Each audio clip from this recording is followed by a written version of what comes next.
Pry open your third eye with me, your big-headed know-it-all, polymath Scott Spackey, and guests. Change your mind, change your life. Full episodes, services, knowledge, and all you'll ever need on scottspackey.com and life-mind.com. Are you ready? Find me where the ocean collides with the sun. Welcome to, or welcome back to, Pry Open Your Third Eye with your polymath host, Scott Spackey, and our producer, Chloe, is with us today too, to talk about something very unique, something very useful. That's what I think that's fun about this, is that it's very useful and something you can apply. So we're going to be talking about ENP today, Emotional and Physical Personality Assessment. It's a method, it's a style, it's a way of breaking things down, identifying, categorizing, understanding people, understanding yourself, and so it's a very useful tool. As simple as it is, which is what I love about it, it's so elegantly simple that it covers a lot of ground. It really doesn't have any gaps in it. That's what I love about it. And let me introduce this by saying that I did make an introduction to this podcast episode. It is called ENP, Emotional and Physical Personality Assessment Introduction, where I talk about the origins of it, where it came from, where it was founded by Dr. John Kappas, how I learned it, how I applied it in my private practice. I want to keep them separate so we can talk about actually what the actual personalities are and how to apply it, rather than just go through the origins and all that. Some people might not be interested in that. Maybe they are, maybe they aren't. So I encourage it because it definitely is pretty fascinating stuff. Where it came from and how I applied it and the value of it that I had in my private practice was astronomical.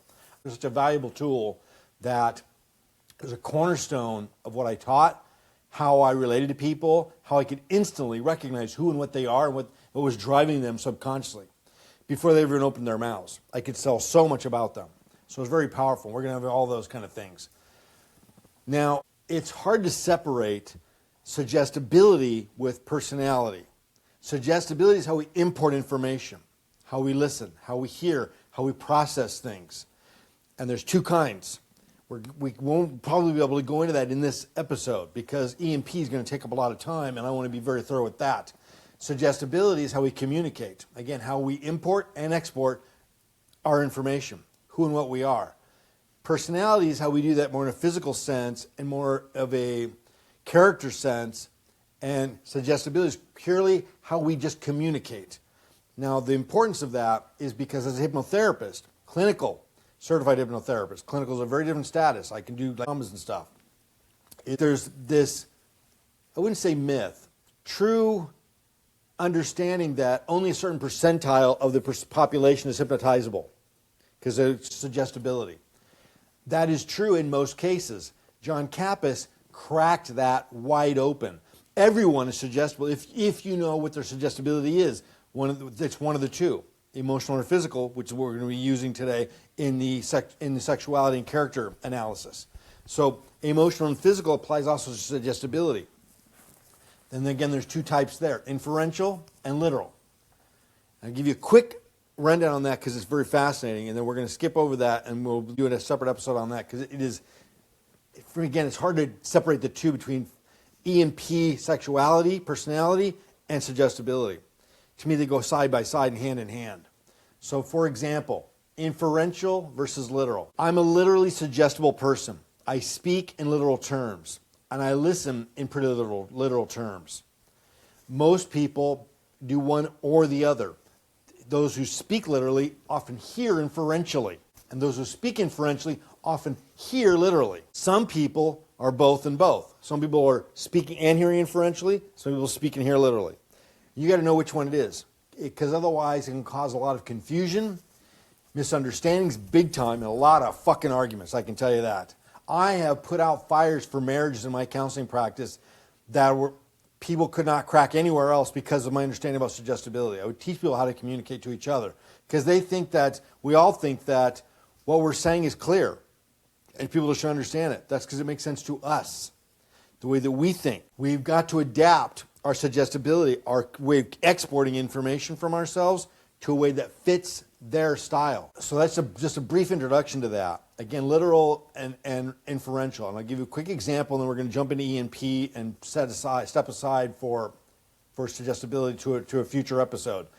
It's fascinating and fun. So if I said to you, let's say you invited me to dinner, okay? And I said, okay, great. What time and where? What would you say? Around 7:30. Okay.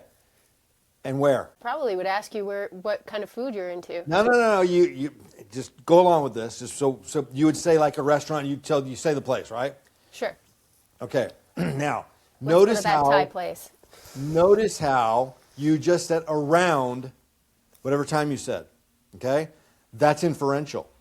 I asked you what time it is going to be dinner. That's a literal question. Saying around, I don't know what the fuck you mean anymore. Do you mean 7:15? Do you mean 7:45? What do you mean by around? I'm going to show up at 7:30, all right? You may not have dinner. I may be there all by myself, first person there. And you're like, oh, well, you're pretty early. You may not have expected me at 7:30, and I would, you said 7:30. No, you would say, I said around 7:30, all right? So you see the difference. I'm literally asking a question and expecting a literal answer. That doesn't make me right. It seems like it on paper, that that's more accurate and right. It's not. Inferential is fine too. And so what you heard was an inferential question. I inferred to you what time around is dinner, and you told me around something. Okay? Mm-hmm. Now, the high inferential people wouldn't say around. They simply say 7:30, but they mean around. Which means when I show up at 7:30, either dinner's already underway or they haven't even started yet, or they're not even going to. And I'm sitting there wondering, like, what's going on? Okay, because I was a literal-minded person. I'm there at 7:30. I'm expecting that's when I'm supposed to be there. And so the highly inferential person won't even say around. They'll just say 7:30, and they mean around, somewhere around there. As I've often shared with you personally, in the yoga paths and all this, my time in India, Indians are notoriously, in that country, inferential. Literally, when you speak with them, even in India, and you say, what time is dinner? And they say 6:30, you can ask them to their face, and this is not offensive in one bit, you can say, do you mean real 6:30 or Indian 6:30? And they might chuckle, but typically they're just going to give you an answer because they know what that means. That means that Indian 6:30 could be 7:30, could be 7:15. It ain't nowhere near 6:30, I can tell you that. It's definitely not going to be earlier, but it's going to be considerably later because that's how they operate. So literally, it's such a part of their culture that in America and in India, when you say things like, and you say, do you mean real time or India time? They might chuckle because they think it's kind of funny that you may know that, but other than that, they could consider that a totally normal question. That's how rampant it is.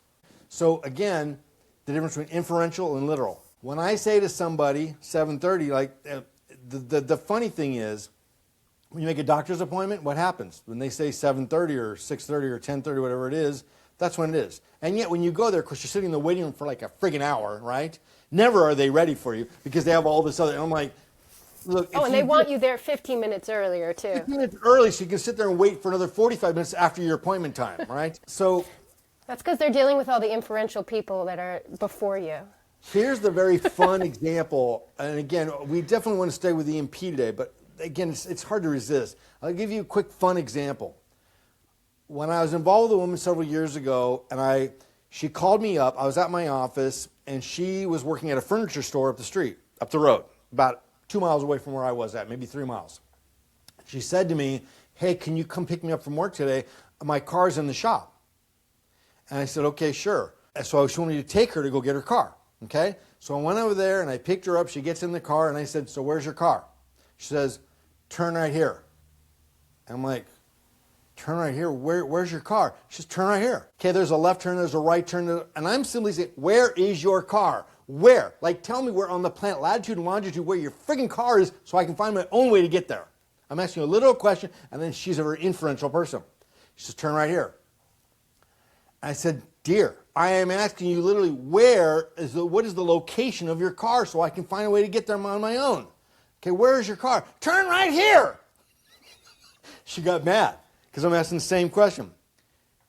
Okay, keep in mind that as we're approaching this turn right here, there's no turn in sight. We've got several blocks where there's even a turn to make, okay? In her mind, it's completely clear, okay? Finally, she says to me, it's at the Berge Ford in Santa Clarita. I said, thank you, because I knew if I'd gone down Lyons the way she wanted me to go, the Lyons Boulevard, it's a goddamn nightmare. If I go straight, I knew that I could go over to Soledad and cut over, okay? So I had my reasons, right? And again, the difference between literal and inferential. I'm literally asking questions. She's inferentially hearing my question. She's thinking I'm asking her directions, okay? So this potentially turns into an argument. But because I know suggestibility, I reeled back and went, wait a minute, inferential, literal, excuse me, dear, can you tell me where exactly is your car? What dealership is it at? I had to rephrase the question in a better way. Instead of, where's your car? For her, that meant that I wanted directions, apparently, right? This happened yesterday modifying, between me and my husband. right, so I'm sure you have dozens of these. We all do.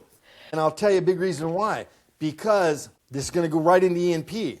Because opposites attract. Most couples, one is inferential, one is literal. That's a disaster waiting to happen, okay? There's reasons for this we're not going to go into today. We're going to go into the EMP stuff that will explain a lot of this, why opposites attract, why it's so important, why it's such a necessary dynamic. But it does cause a lot of confusion, a lot of tension, and cause a lot of arguments.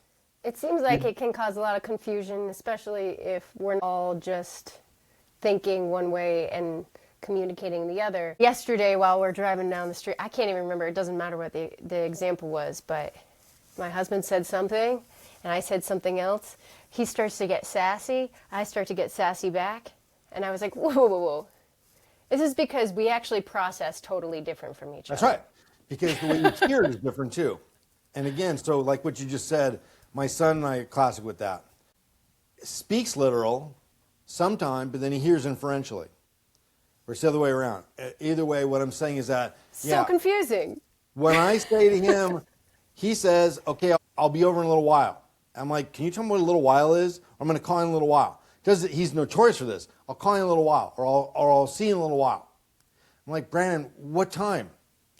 He goes, soon. And he thinks he's being very specific. And I'm like, what do you mean soon? Like, what does that mean? I don't know when. I don't want to miss your call. I don't want to miss your visit. I don't want to miss this. And so what? And he thinks I'm really being demanding by saying what time, okay? He feels he's answered the goddamn question. I am being way too uptight and fastidious by saying what time. And eventually, again, I'm kind of like, where's your car? Where's your goddamn car? Just tell me, answer my question exactly. And so I've had to learn with him, again, if I keep hounding, it's going to cause an argument. Instead, I got to rephrase it, back off and ask him and go a different way. And there's different ways to do this. Again, we're going to do this with the suggestibility. We're going to launch into EMP now, okay? So basically what EMP is this. Just as there are two forms of suggestibility, of communication, literal and inferential, there are two personality types, emotional and physical. That's why it's called E and P. I'm going to describe to you two different types, how they are. As you listen, feel free to take notes. Everybody and anybody who listens to this, feel free to take some notes. And you will recognize yourself and or someone else, and maybe several people, as I describe these things. You'll be thinking, oh my God, that's so-and-so. That's dead. You must know them. I don't, but this is the categories they are. Now, what I said in the intro, I refer to the Myers-Briggs personality assessment. There are 16 categories for the Myers-Briggs. Familiar with Myers-Briggs? Okay. Yeah, most people are. There's 16 different categories, and combining them creates 64 combinations. At least. Huh? At least, because I'm a borderline between That's right. ENFP and INFP. What a mess. I mean, you can simply say, that means I could say, well, there are 8 billion personality types. There's 8 billion people on the planet, so they've got to get a good system. No. You can't make something that broad. And again, I find it reasonably accurate to describe which one you are when you put the right combinations together, but the math you've got to do to figure out what's compatible and what's not and why and how to use it is a friggin' nightmare. I don't want to dish dirt on Myers-Briggs. That's not my point. ENP is elegant and simple. 2. And as I describe them, you're going to find that literally, absolutely, 100% everyone on the planet fits into one of these 2. The only variance being percentages. I'll explain that soon. 2 categories with varying percentages only. Now, first I'm going to describe emotional personalities. Emotional personalities, okay, the literal term that John Kappas created was emotional, sexual, physical, sexual. Your sexuality. That doesn't mean your preferences or your tendencies. That really just means your sexuality, your sexual consciousness, which is, again, so much of your character and personality. So emotionals have a tendency to be rather introverted, rather cerebral, thinking more in terms of the way they feel and the way they think about things, which hence why they're called emotionals. They're not necessarily very emotional people. Quite the contrary, most people would find them to be rather reserved emotionally, not very expressive. They can again be rather introverted. Sometimes, in extreme cases, they can be quite stoic. That doesn't mean they don't have a wide range of emotions. They simply are not usually expressing them. The emotional label is because they simply process themselves, the world, and their life experiences through their intellect and feelings. What they think and what they feel is paramount. Okay? Now, so they have a tendency to seem more introverted. This means that they're not antisocial. It'd be more correct to consider them more like asocial, kind of neutral social. They could take it or leave it. They don't put the highest value on sociability. They value it, they recognize the importance of it, but they don't typically make that the priority. Instead, they prefer more intimate gatherings. So rather than 5 or 6 people or parties, whether they like or don't like, they prefer and are more comfortable with more intimate gatherings. 1, 2, maybe 3 people. There's reasons for this, but we won't go into that yet. They process things intellectually and emotionally. They like to analyze and process things through these channels. Again, we don't want to make the mistake of thinking they're antisocial. Introversion is different. In extreme cases, they can be somewhat antisocial. So they're a little bit more reserved, and their tendencies, their interests they match this. Most of them like to read. They like movies, they like films, they like things, again, that stimulate them intellectually and creatively. That's their safe place. They're motivated by their own kind of personal assessment, if you will, of what's effective and what's not. They are less concerned with what other people may think of them and the way they think. They're far more concerned, and could be to the levels of anxiety, of their own harsh criticism. What it is they think and feel. Now, You're describing me. and as I said, as I describe them, you'll probably see yourself and or other people depending on which ones you are. And listen, there's a lot of people, and as you're hearing this, you're thinking to yourself, well, that's everybody, right? I mean, we all like this. In some ways we are, and we'll get into the percentages soon. But there's a whole lot of other people that will hear this and think, well, I'm nothing like that. I'm not introverted, I'm extroverted. I like crowds, I like groups of people, I like going out to the party. I like that kind of stuff. I don't like little small gatherings. So I have liked those in certain times and places too. We're gonna get there. Those are the percentages. There's the layers. Mm-hmm. So first we're doing the single assessment. Let's talk about appearances. Emotionals, they're rather subdued. They have a tendency to prefer to kind of blend in, you could say, because they're not trying to get a lot of attention to their physical appearance.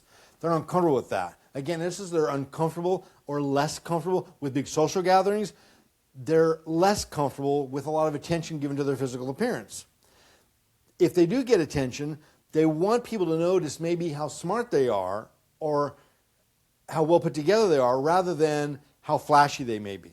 Make sense? Again, these are preferences. Now, when we talk about interests, so we're talking about some appearances, talking about some attitudes, talking about some preferences socially, etc.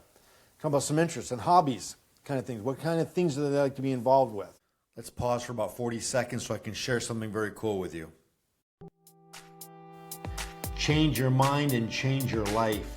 break bad habits, solve addictions from alcohol to ecstasy, shopping to sex, solve anxiety, depression, confidence and motivation, find direction and purpose. Life is bright when it is good and we are living to our potential. Life is long and dull when our potential remains dormant. Your potential and purpose are already inside you and waiting for you. It doesn't need to be created. It needs to be uncovered and revealed. My services include live counseling, video courses, books and mentoring through email and text. Visit scottspacky.com for your options. Let's get started. Are you ready? And the only reason I'm beginning with E instead of the P, E-N-P, because it's called E-N-P. So I figured for once in my entire career, I'd begin with emotionals, where I usually begin describing the physicals first, which you'll see why pretty soon as we get to know these things. So you're seeing so far that you seem to identify as an emotional, right? An emotional personality. Now, we just went over some of their appearance, their interests and hobbies. Well, you mentioned that they would read or do creative things or maybe watch movies or... Right, but what kind of movies? Maybe something that makes you think, maybe not an action film or... Okay, there you go. Silly. You're feeding right into it. Yes, that's exactly correct. So they're more likely to be maybe watch Interstellar than a superhero movie, than the Marvel Comics movies, okay? And again, they may like both, but they're going to gravitate and prefer something that has more intellectual stimuli to them instead, okay? And again, not judging anything. Both are perfectly fine. So now what about sports? Everyone likes sports. Almost everyone likes, many people like sports, all kinds of walks of life. It's not about whether people like sports or not, or music, or even film or TV or anything like that. It's what kind of stuff do they like. And as you said, movies and things like this, they would gravitate towards something that's a little bit more cerebral, maybe intellectually challenging. And based on what you've heard so far, what kind of sports, athletics, and those kind of interests would an emotional personality have? Golf, tennis. Bingo, Something- right on the note now. But why? You're 100% correct. Why? First of all, whether you're playing it or watching it, it's a single person against themselves instead of it being a team sport. So as you're watching it, you might be more drawn to that. Playing it yourself, you might also be more drawn to it because it's about... More introverted. Yeah. These are, golf and tennis are the top tier for emotional personality sports enthusiasts that are enthusiastic about those sports. Those are the top two because they're not team sports. They're not very social. They don't involve any of that. It's you against the ball, and you're not relying on anybody or anything. I mean, for God's sakes, in tennis, you can't even talk to your coach when you're playing a match anymore. That changed several years ago. You can't even interact with anybody. It's you and the ball. That's it. You're on your own. That's it. And golf for sure. I mean, it's you and the ball. It's you and no one else. You're completely alone. I said it's you against the world. So this does fit, as you just said, the emotional personality paradigm, very specifically. So we're getting a wide view of what an emotional personality is like. Now, I'm giving you the kind of middle ground, okay? Not an extreme emotional personality, neither a real super mild one, okay? I'm giving you the middle ground, the very generic kind of standard emotional personality assessment. I'm going to now do that with physicals, and then I'm going to explain to you the more extreme ends of those. They import the world, people, their life experiences and information, and the things that they interact with in the world on a sensory level. How things look, how they taste, how they feel, how they sound, how they smell. On a very sensory level. Hence, you can see why they're referred to as physical personalities. They relate to the world and their life experience in a very physical, sensual way. Follow me? Yes, so far. Okay. Now, physical personalities are quite the contrast to the emotionals. Again, as I mentioned, they like social get-togethers. The more the merrier for most of them. The more the merrier. They feel more connected and they get more energized by being in social situations. They feel more awake and more charged, more alive, rather than overwhelmed. The They enjoy extrovert. it. What's that? The typical extrovert. Yeah, right.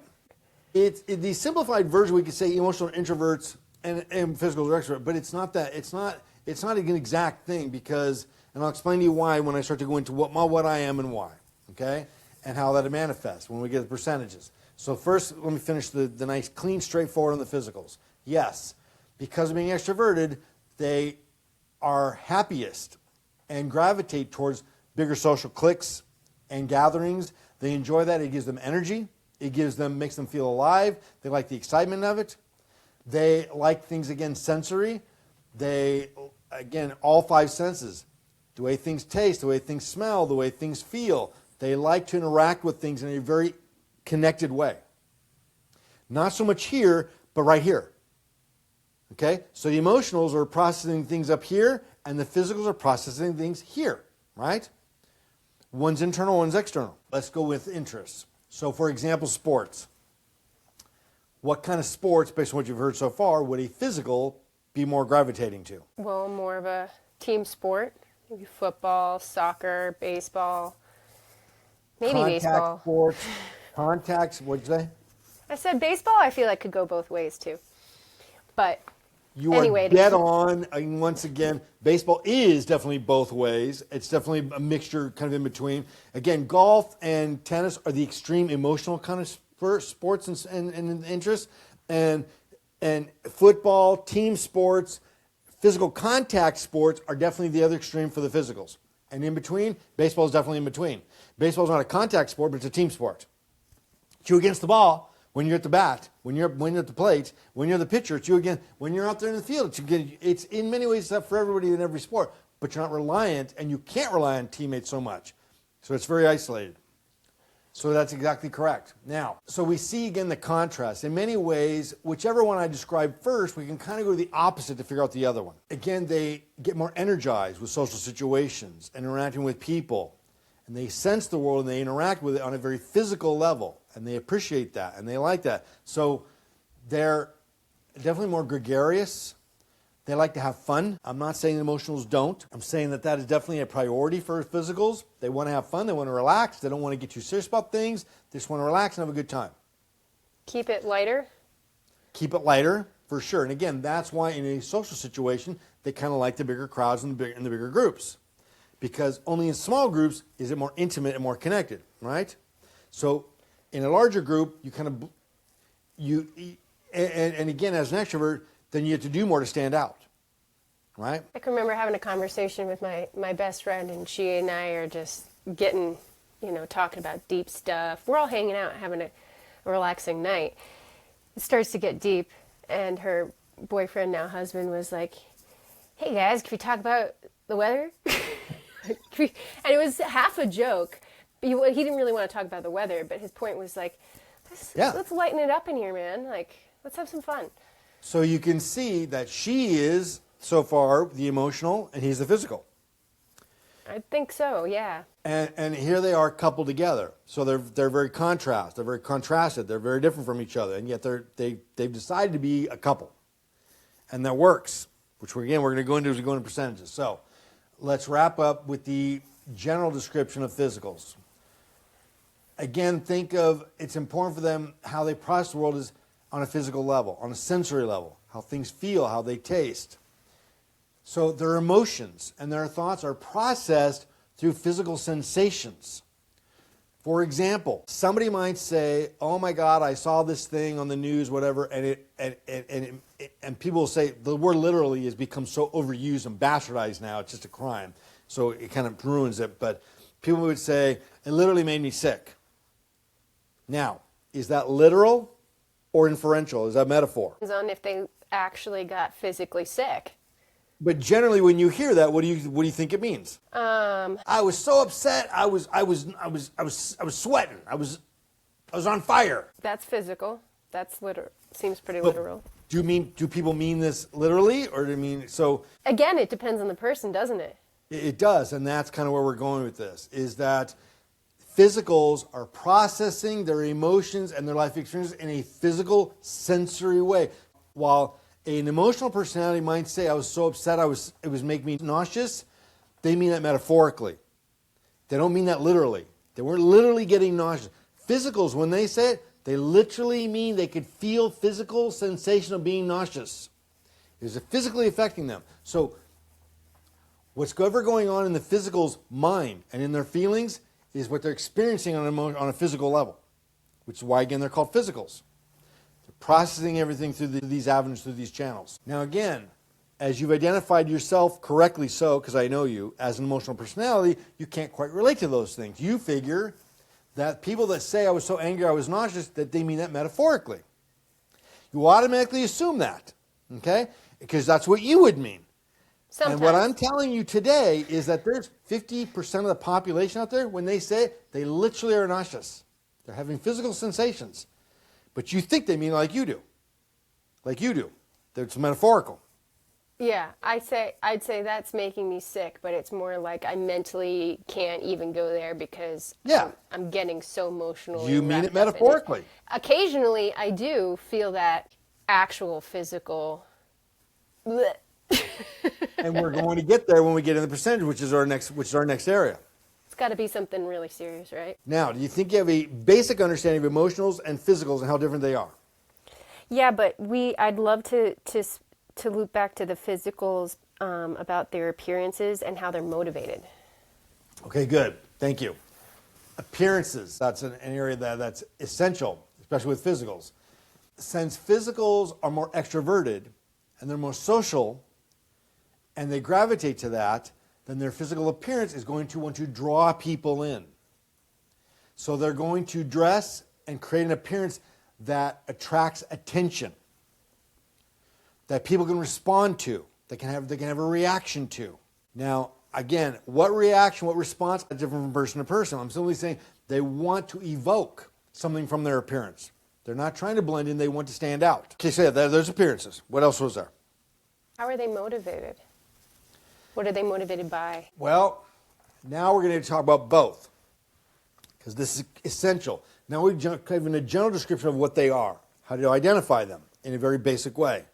Anybody that's hearing this, they have a son, daughter, boyfriend, friend, a neighbor, whatever, and they're categorized in one by one. Every one of your friends, everyone you know, you can categorize in one of these two. Break it down, and you'll find that it's extremely accurate. You're going to lean into at least one of these two. No one is 50-50. This is complete, well-balanced stability. If someone is 50% emotional, 50% physical, then they're completely well-balanced. That doesn't exist. Cannot exist. At the very most, someone could possibly be is 51-49.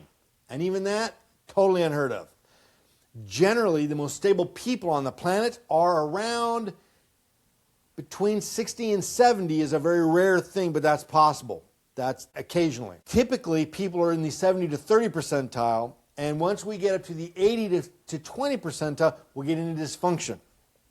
So when somebody is an 80% emotional personality or physical personality, then they're in the areas of dysfunction. Again, 50-50 would be ideal and perfect, but it doesn't exist. If they're down in the 70-30, that's a very stable and healthy range. That's manageable on both. They're not too extreme in either thing. Far more common is around 75 to 25. That's where most people actually are at. Some people may be in the mid to high 60s and around 40. Now, I'll confess a little bit about my own, because it goes to this point. From what you know about me, which one am I, physical or emotional? I think you're an emotional. Okay. And tell me why. Well, I spend a lot of time talking to you, and so I know the things you're interested in. You're very cerebral. I can't speak to it directly, but I think you're more introverted in the sense that you lead a more solitary life, and you're kind of okay with that. But you do spend a lot of time socialing with others, but it's usually one-on-one. And I know you play tennis. That's a dead giveaway. My tennis is an absolute emotional extension of my emotional personality, for sure. That's what I love about it. I love it because it's just me and the ball. I don't want anybody else there. I don't want anybody interfering with that. I'm having a very personal and private, intimate relationship with that activity. I don't want anybody getting in the way of it. That's very emotional. So yes. And as you said, I am deeply drawn to and driven by intellectual curiosities and endeavors. And so, let's put it this way, and I should have backed this up a little bit, should have been in the category to both of them. Think of, when you want to identify a physical or emotional, what do they want to be known for? How do they want to be known? Now, as you said with me being an emotional, Yes, what I want to be known for is my intellect, my thoughts, my ideas, and my emotions, not the way I look. Sure, I want to look good too. I want to be, I don't want to stand out. I want to look weird. I want to be presentable, all those kind of things. I have my insecurities, but if I'm only going to make one impression on somebody, I want them to think of me as a good thinker, someone that can be emotive, somebody that is well-rounded, somebody that is smart, someone that's reliable. So those are my virtues. Those are the ones I want to be known for. That's classic emotional personality. Everyone wants to be known for those things in many ways. But again, we're talking about priorities. The standard. Physicals want to first be usually known as somebody that is well-liked, popular, funny, entertaining, glamorous maybe. So you see the difference. Again, one is an export, one's an import. Now, before any physicals or emotionals out there that are going to hear this start to get wrapped up in one or the other or get upset about anything, again, this is about no judgment. I want to make it very, very clear that both are completely equal. I'm not just saying that to be politically correct. Because the reality is, while many emotionals may hear what the physicals are and think, well, those guys are a pain in the ass. And physicals may be thinking like, can we talk about like the weather or something? Can we lighten up the mood a little bit, you know? And so both are very valid. Between both of them, we get a well-rounded experience. Without the physicals, everything's out of balance. Without the emotionals, everything's out of balance. We get one or the other, not both. Now, as I said about percentages, high emotionals are very introverted. They do become almost antisocial. They don't want to be in social situations. They will avoid them. And high physicals will require them. They need them to feel value for themselves, to feel appreciated, to have any real personal value. If no one is appreciating them or they can't be with somebody, then they don't feel they have any value at all. And emotionals struggle with quite the opposite. They don't want anybody's involvement. They don't want anybody's interference. Again, these are the extreme areas. We're looking for more balance, just like in everything. As a counselor, when I meet someone that is a high physical or a high emotional, my role as a counselor, whether I ever introduce EMP to them or not, I know that the road to mental and emotional health and wellness is to bring them towards the middle. Now, when I meet people, usually there's a crisis going on. Why else would they call a counselor? Why else would they call a private practice behavior specialist? There's some kind of crisis going on.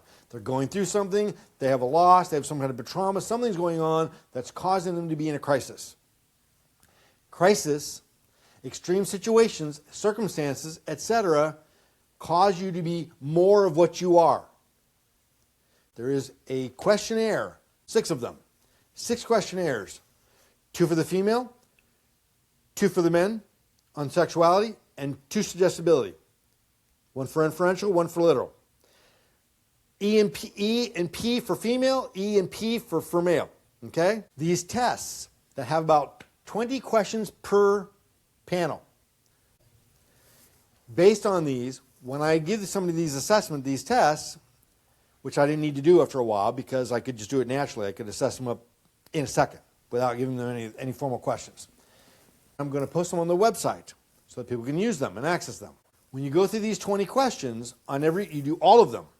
The physical, the emotional, the literal, and the inferential. You do all 4 of them, right?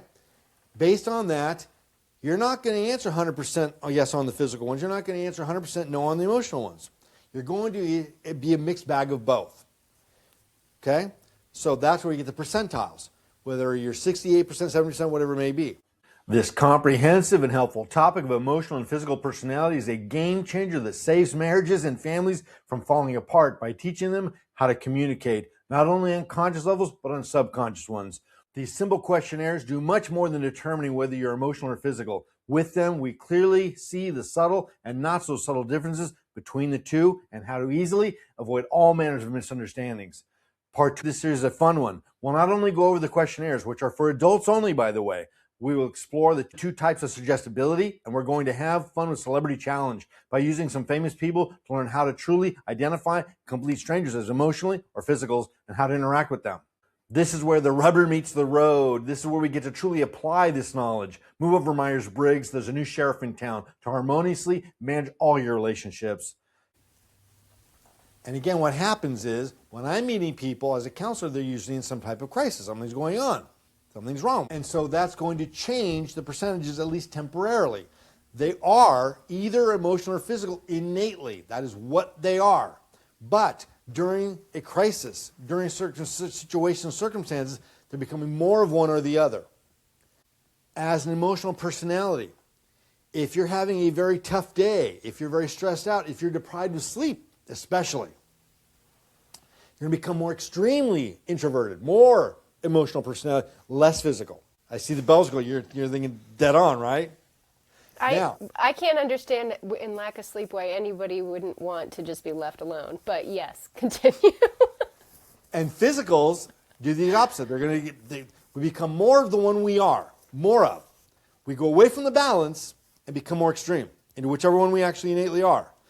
So I'm also an emotional personality, but I'm a very medium one. I'm a very moderate one. I'm pretty well balanced, and I have advantages because I'm a behavioral expert, because I've studied this shit for years. So I've been able to apply it to the point where I've been able to make myself kind of balance out. Because I'm an expert in it, I have crafted and deliberately made myself become more of both so I can be more in the middle. I have access to more. I have more range, which is more versatility. So I have an advantage. Now again, the extreme situations. However, in spite of that, if life is tough and life is shitty or whatever else, I don't care if we're talking about bad traffic, dog running away from home, losing your job, whatever it may be, again, anything that's going to be anxious, troublesome, is going to catapult you into the more extreme levels and octaves of your personality type. So again, physicals become more physical, emotional become more emotional. Now we can talk about the motivations, what they seek. And this is where we begin to really truly apply. First, we're identifying who's what. But let's talk about the motivation. As we've described, introverts versus extroverts. And again, I don't think that's the right correct term. Emotionals are not introverts. Do I look like an introvert? Do I act like an introvert? No. No. And so there may be some of the confusion. I might misidentify. I may be misidentified because in many ways I present like a physical. So here's what you want to know. I also don't feel like that either about myself. And think of it in these terms. You are something, but you present how you present. So when somebody comes to see me in my office as a client, I treat them how they're presenting to me, not what they may actually be. So they may be an emotional, but if they're presenting as a physical, then I need to treat them that way. Then I need to slowly bring them around to where they actually are. How we present is what we're currently in. Motivation is this.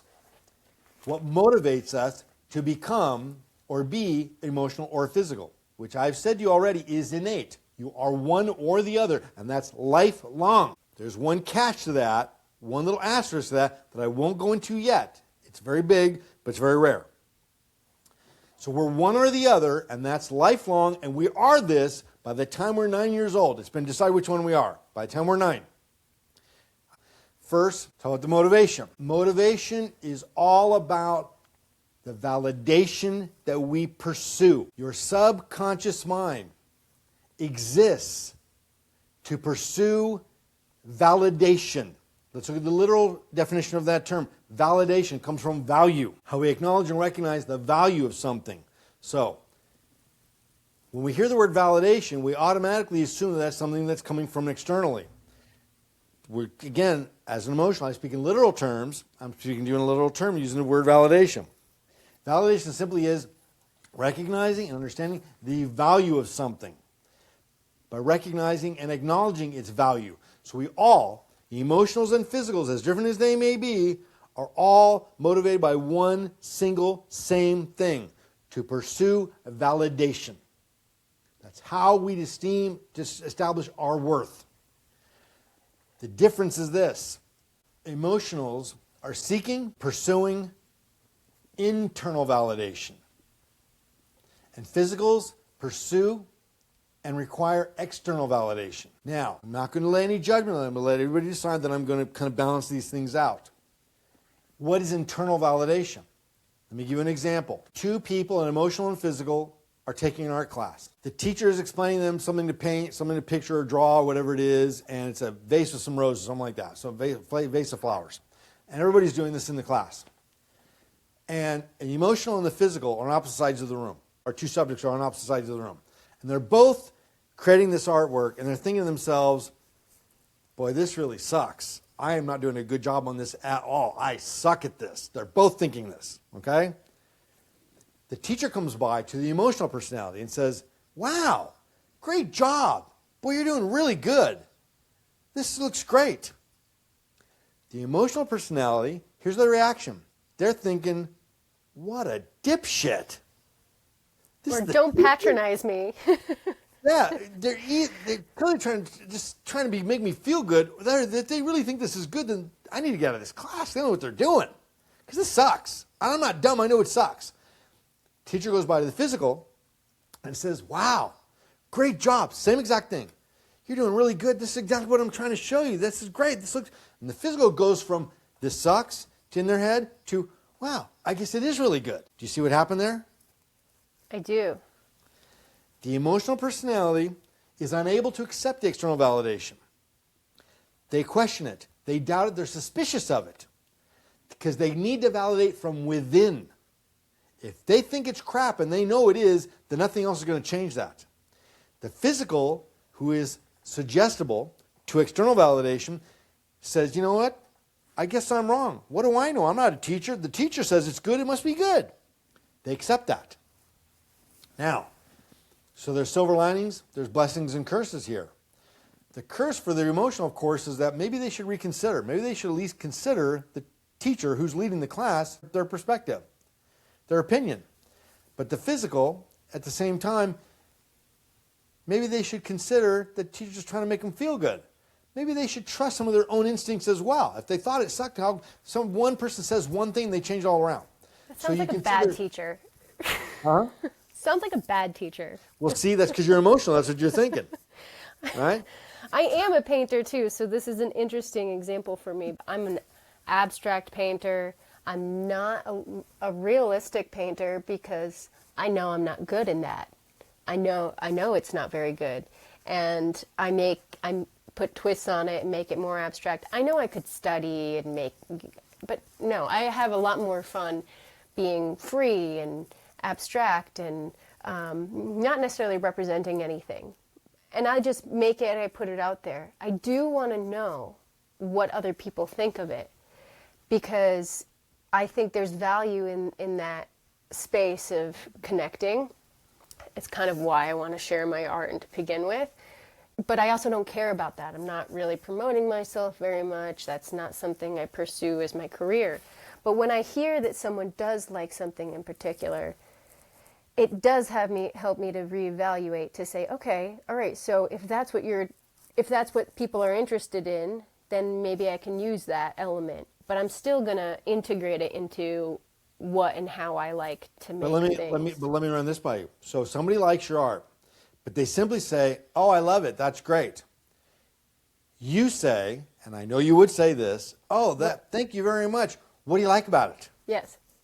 What do you like? And I know you would need, and if they said, oh, I just do, you would suddenly feel very unsatisfied. If they could tell you why, oh, because I like this color, I like the way you did this. If they told you in detail, they could understand the nuance of what you were doing, then you'd have respect for that. But if they simply, because I do, if it's very superficial, very sensory, that's not good enough for you. And here, again, it's good enough for them, though. Right. I'm simply saying. And I don't judge that. But we're not talking about that. We're talking about how you're going to process it as an emotional person, how it's going to be imported, and how you're going to process it and accept it. It's not going to validate. It does initial validation, but then it falls short. It's not going to complete you. Okay? And so, and again, if it disagrees with your experienced personal perception, then you're not going to accept much of it at all. You're going to think this is not good. They don't even know why they like it. They're just being, I'm not going to listen to them. I got to consider the source. So again, we see the differences. Again, what motivates. The thing is, what's motivating you as an emotional personality artist is because you want to do a good job to your standards. which I'm sure are very high. And part of the reason I was smiling when you started talking about your art being abstract is I'm very familiar with your art, and I love that, and I've had a lot of fun with the abstract stuff. However, I'm also exposed to your more formed, less abstract. And It's still abstract, though. I said less abstract. Am I not literally speaking clearly? Am I being metaphorical or allegorical to you? I said less abstract. And I got it right here. It's right next to me, one of them. And so less abstract. And I love it. And I'm the same way. My art, as you know, is writing and articulating, expressing myself, writing. And indeed, when I'm done writing something, Chloe, and we've talked about this before, when I'm done writing something, I know when it's good. And I know when it's perfect.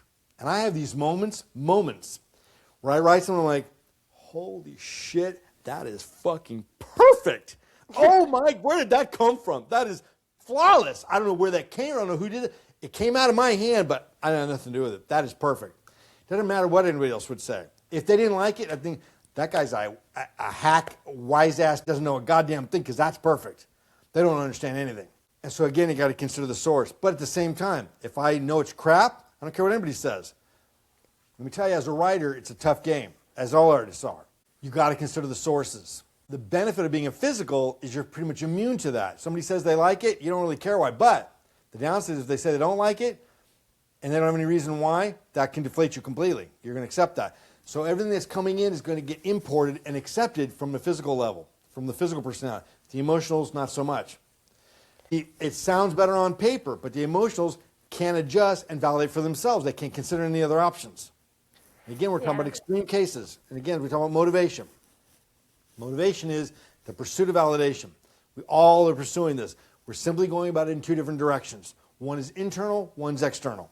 The reason the physical personality designs their physical appearance to gain attraction, to gain attention, is because that's their form of validation. That's rewarding for them. It nourishes them.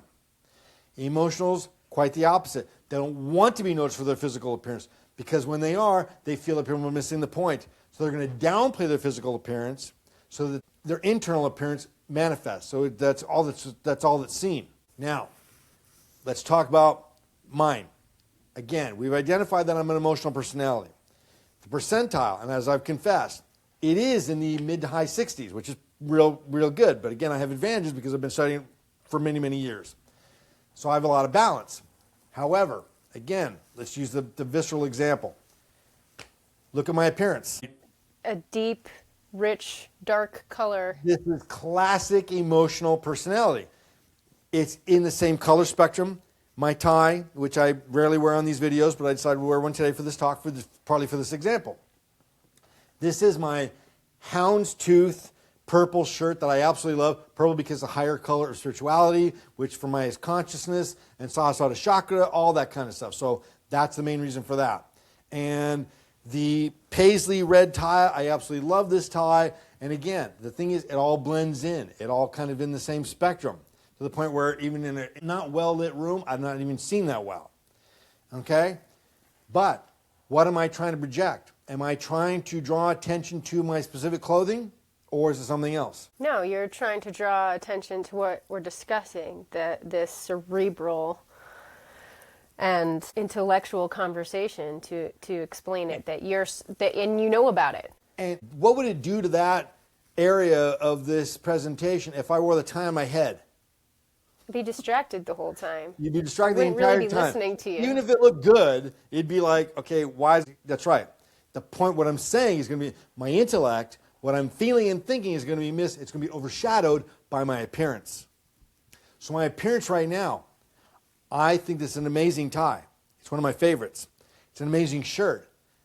And the fact that they're amazing, what I'm trying to present is I'm well put together. I know what clashes and what doesn't.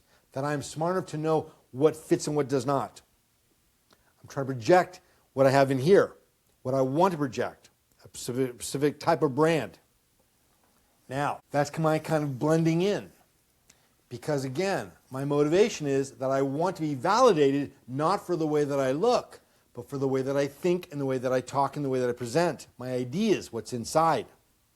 not what's on the outside. I also am driven, motivated to put together an appearance that, again, is an extension of that makes it look intelligent. So that's my version of it, my version of intelligence. So our motivation is just that. In our appearance, we're trying to project and present what we want people to see, what we want people to take away from it, right? Let's pause for about 40 seconds so I can share something very cool with you. If you would like to know more about emotional and physical personalities and determine which one you are, go to scottspacky.com to the E&P blog post for a free download of the questionnaires. If you want to learn how to apply E&P to improve, enhance, or establish healthy relationships and would like a private session, send me a message from the website.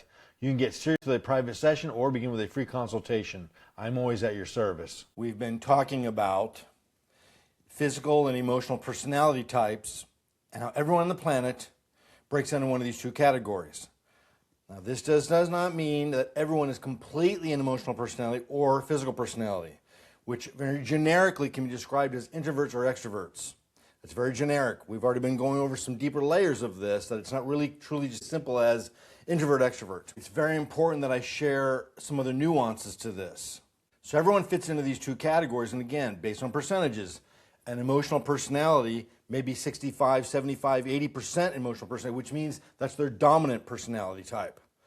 Their subdominant would be the physical personality type, which is a lesser percentage. So you're definitely dominated by one or the other. Everyone on the planet is. But we also have portions and percentages of our personality that are mixed with the other one. So we've gone over this, and it's very important that I address an issue that comes up between emotional and physical sexuals everyone's dealing with.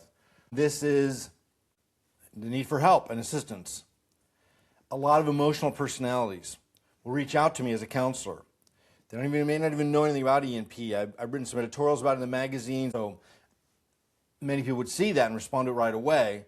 And other people would come to me simply because they heard about me and word of mouth, and they thought they got anxiety, depression, whether it's addiction or any type of behavior, and it stems from them feeling insecure. So emotional personalities will seek me out often because they feel insecure. They want to find confidence. They want more of a social life. And surprisingly, what I would do to help them that would change their life is, instead of changing them to be more social, more extroverted, I'd get them to be comfortable with their introverted, with their emotional personality, to be confident with that. When they're confident with that, then they are more social, but to the right degree. Because what I do is I point out to them that you don't really want to be those things. You don't want to give up the introverted part of your personality, the cerebral, intellectual, emotional processing of things. You like that. And I would compare the physical personality and say, do you want to be like that? No, I don't. So through this process, they'd find that they like who they are. And the problem is, the reason they started feeling insecure and all this stuff since a young age usually is because media programs us all to feel that we need to be social, need to be surrounded by family and friends and parties and events and all this kind of stuff to have worth, self-worth. Media is not run by the Jews. Okay, I take great offense to that. Media is run by physical personalities, the extroverted personalities. Why? Because they're drawn to it. Emotional, they want to go work at a bookstore. They want to go work in management. Not social management like hotel management, but business management. They like things more introverted, more private, more kind of solitary. So what's drawn to the media industry is physical personalities. So therefore, everything you see, advertisements, social media, all the stuff you see is literally showing people being happy because they're social and surrounded by family and friends. And so the programming is this. We all know this. Same thing they do with women and sexuality and appearances and all this. They brainwash because they make you feel that if you don't have these things, then you are not happy. That's what they show in these commercials. The medication commercials are rampant in this. They're the most prolific in this. What they're showing all the time is somebody sitting alone, not feeling good, whatever, and yet they look fine. And let me tell you, as a helping professional, people that have severe disorders and other issues going on, they're not just sitting there casually. They've got all kinds of things going on. It's not an easy thing to deal with. So, I mean, I'm thinking of a recent commercial that I just saw. Some lady sitting on the couch by herself, looking kind of sad.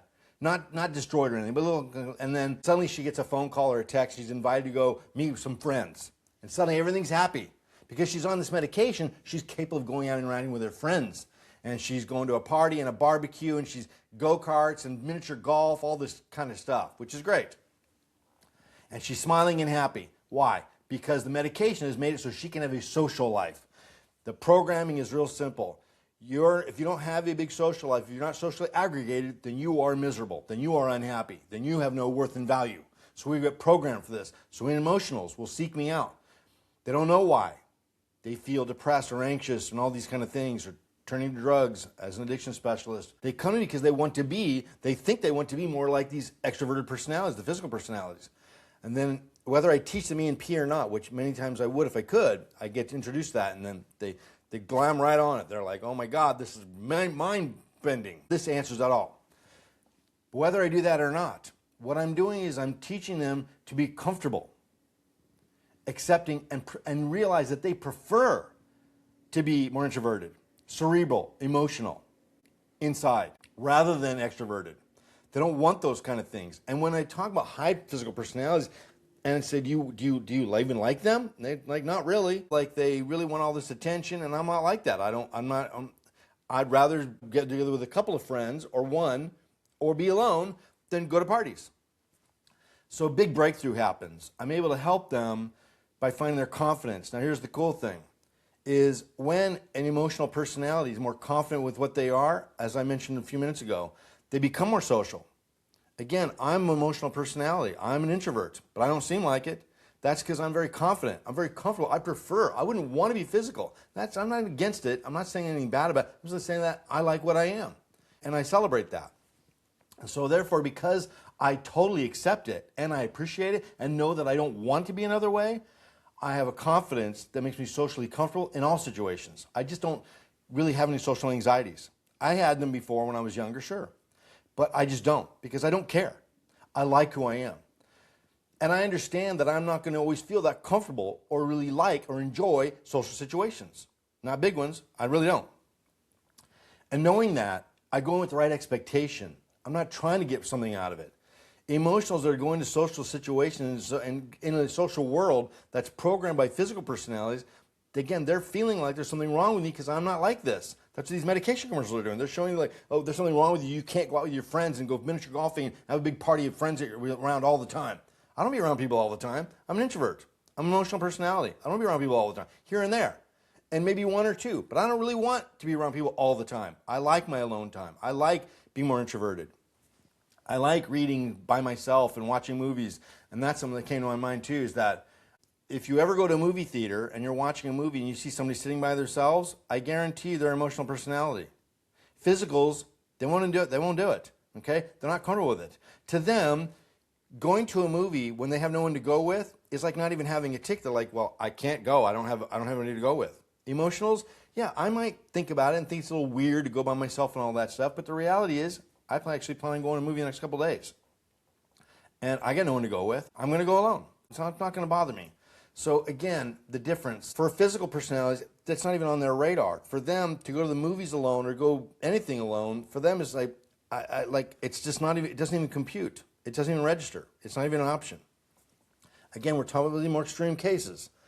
Now, physicals would often reach out to me because they're not feeling so insecure, as they also will definitely feel that something is missing. They're not getting the validation that they need. And they realize a lot of their relationships are not really necessarily going well because they need too much. They smother people. They bury them. They're reaching out to me because they're shutting people away and turning them off. And again, what I do is I help them adjust and see that their physical personality is nothing to be ashamed of at all, that this is something to be celebrated if they're confident with it and comfortable to the point where they're not overwhelming to people. When they calm down and they're not desperate for attention and validation, then it evens out. So rather than change them to be more introverted, it's not about that. They do become more introverted because once they become confident, they're not needing and desperate for the attention and validation as they once were. So we need to pay attention.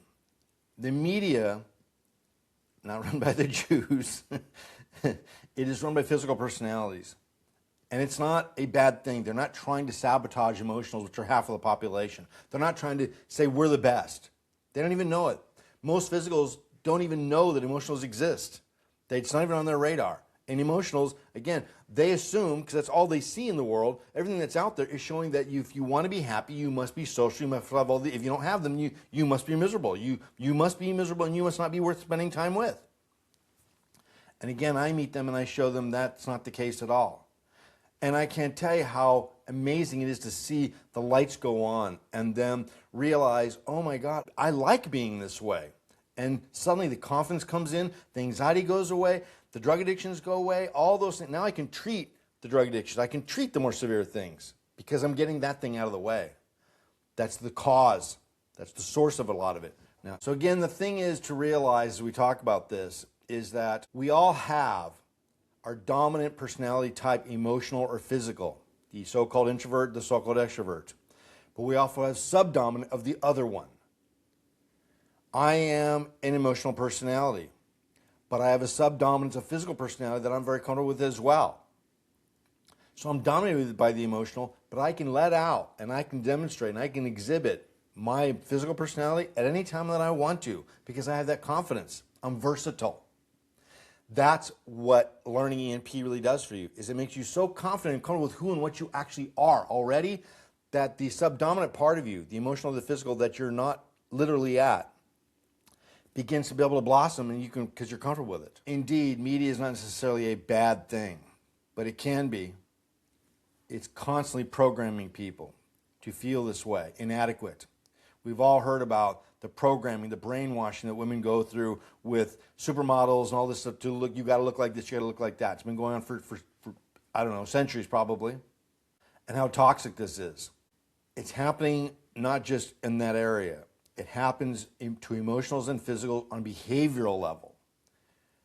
Across the board, men and women, every walk of life is influenced by media that's projected at them all the time. We can't get away from it. And I, again, as an emotional, I'm very social. I'm the guy that when I'm buying my movie ticket and all that stuff, I'm going to tell some jokes. I see and think funny things all the time, and I say them out loud because I think it's fun. And I'm not doing it to get your attention. I'm doing it because I'm entertaining myself. Because I'm so bored with the world around me, literally this is where it all comes from. My social gregariousness is not a need for validation like a physical personality does. My social gregariousness is because I simply want to be entertained and most people and things around me bore me, so I will entertain myself. So if I think it's something funny to say and something funny that I see, then I'm going to go and elaborate on that because I want to be entertained. Studying ENP, the value of this that I felt was so important to add, make sure that I address this, is that whatever you are, we want to find the comfort zone with that. If you're a high physical, then you're not comfortable. You're too insecure. You need volumes of validation, and that's too much, and that's unhealthy. It's going to push people away. I want to bring that down so where you really want and you thrive on it, but when you don't, and when you're not desperate for it, then you'll get more of it, and it's comfortable because you're not pushing it. And emotionals, to be able to be comfortable and confident with who and what you are as an introvert. To be comfortable with that, again, as I am, when I'm in social situations, I don't prefer them. Again, I'm there for a little while. I'm not going to hang out at the party for a long time, but I'm totally comfortable there. I can actually be the life of the party, literally telling stories. And again, why am I doing this? Why am I the guy telling the stories and entertaining people? Because I'm bored and I want somebody to be entertaining, interested in me, and I don't want chit-chat, shallow, that bores me. I want the deeper stuff. That's me. And listen, a lot of the physical personalities, they don't like that. They're like, you know what, this is too heavy for me. Like, I want to just like chit chat and hang out. I don't want this like deep philosophical kind of stuff. That guy bugs me. I get it. We got to know our audience. We got to know what we want and what we seek and own that. The confidence and ownership and acceptance of what we truly are rather than changing to something we're not is where the secrets lie. This is when we become the commanders of our situations and our reality. ENP does this. It teaches you both parts of your personality, your dominant and your subdominant, to be able to access both at any time the way that you want as needed. Again, I got versatility. I can become a physical in a drop of a hat. I'm not multiple personality. I can do that because I understand it and I can tap into it and I can enjoy it. When I'm speaking live, when I'm in a presentation, when I'm giving workshops, I need to be more physical personality, and I enjoy it. I like it. I'm not a showman. I'm not. And people that see me live, they see that I'm not really a showman. I'm not one of these guys that's like running around. Here I am gesturing. That's I don't know, I'm not the motivational speaker type. I'm more introverted than that. I'm more subdued than that. And yet, I'm very much of a command personality. I'm very demanding. I'm very bold personality to be on stage and all those kind of things. And I enjoy it. Again, because I'm comfortable with both of what I am. I want to see physicals become secure enough where they're not desperate for validation and need it. Because they're dying and they're starving inside for it. And it makes me very sad, and I want to help them to need less and get more. When they need less, they'll get more. And I want to see emotional personalities. I can't tell you how much of my career has been spent with people seeking me out because they were depressed and had anxiety. Literally because when they came to see me, they were programmed to think that they can't be happy because they don't have all these friends. And when they would try it in life, it wasn't working out because they weren't finding that interesting. And they thought it was them. And I love being able to adjust people's thinking to see that you don't want those things anyway. You are the way you are because you prefer to be that way. And the lights go on. And that's a wonderful thing. Poof! Now I'm in a new tie. Okay? Now what you're seeing is that I am still an emotional personality, but I'm expressing my physical side. I haven't become a physical personality. I'm expressing my physical side.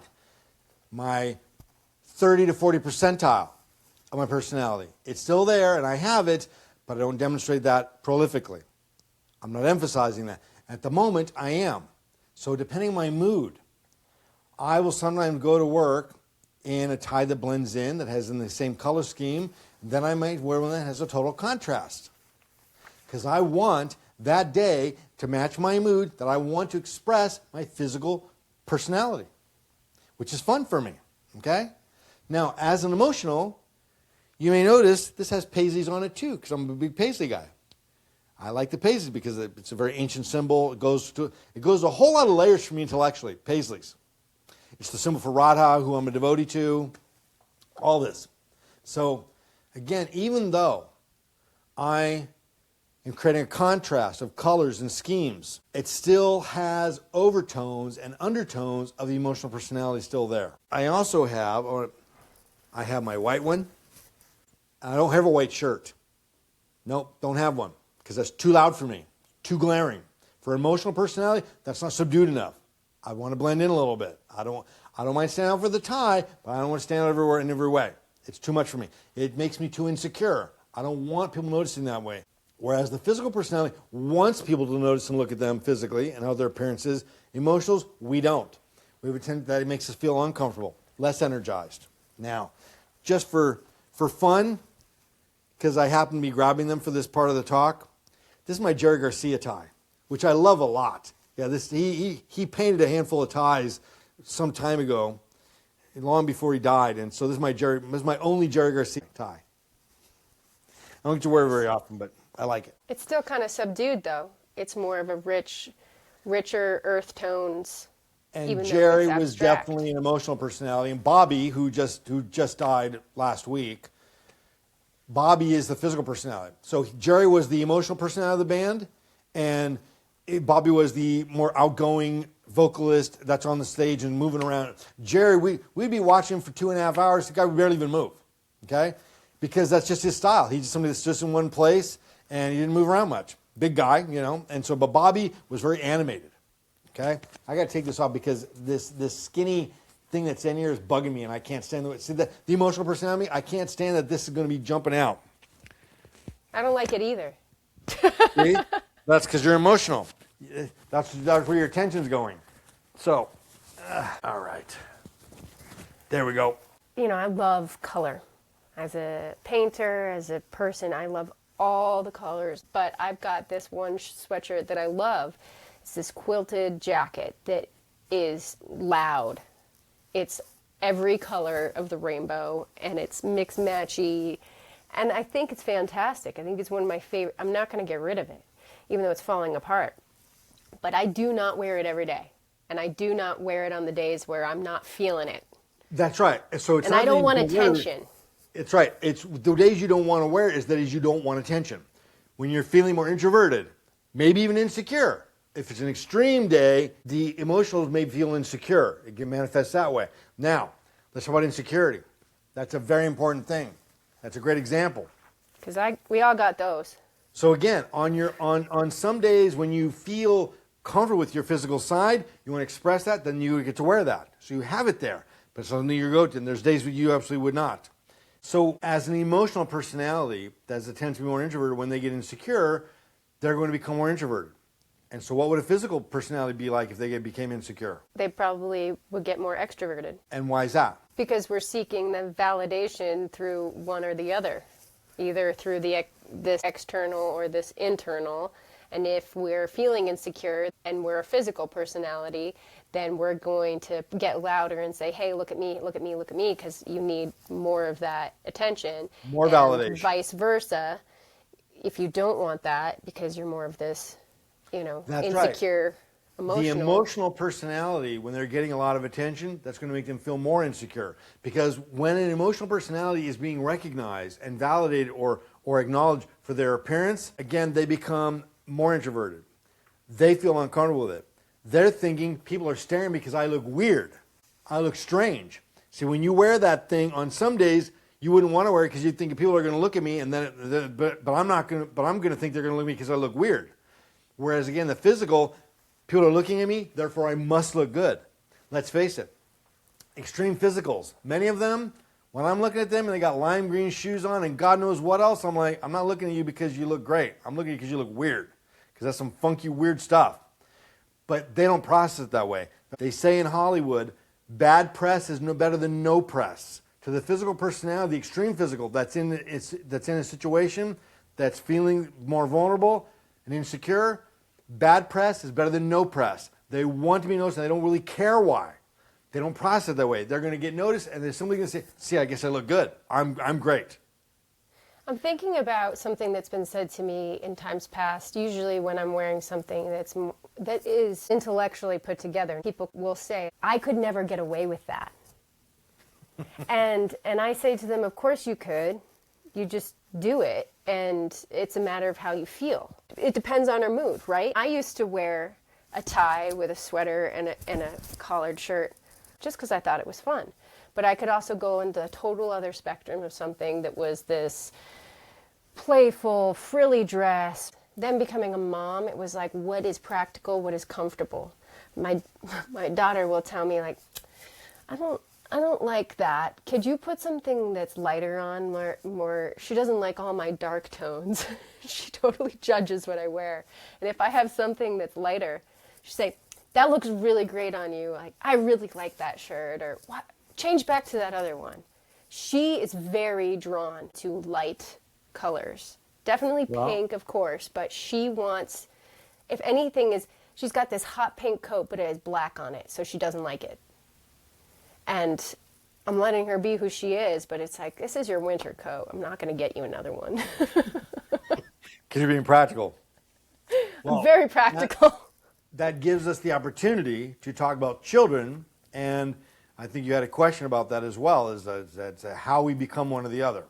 Well, yeah, you mentioned earlier that by the time we're 9, this is set in stone, lifelong. Yes.